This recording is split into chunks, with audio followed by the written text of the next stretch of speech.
We just did a deposition yesterday, and her deposition, her case was the third one filed and the first one to allege force.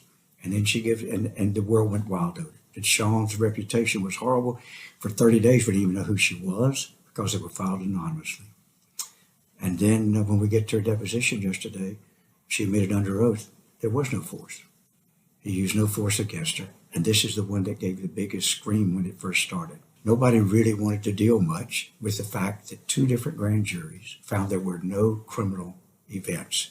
A grand jury decides probable cause. Is there any basis for believing that there was a crime committed, whether it's a felony or a misdemeanor? And both of those grand juries found no probable cause to believe any crime at all was committed. That should have been given great sway because originally there were allegations that he used force against these women. It turns out that only 3 of the 22 lawsuits involved any allegation of force. And then when subjected to the investigation by law enforcement and presentation to a grand jury, it was found no force was used. There was no indication or crime involving any type of force. And as we've said, we believe, as Deshaun has insisted under oath, each of those 3 occasions were consensual and instituted by the women.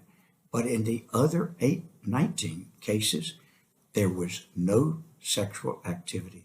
And Deshaun has already given 9 depositions, maybe 11 now, and sworn under oath that there was no sexual activity except those 3 incidents, and they were consensual. We have a tremendous social problem in this area. I totally agree. But the solution is not to assume every allegation is true. Each one ought to be looked at separately and judged on its own merits.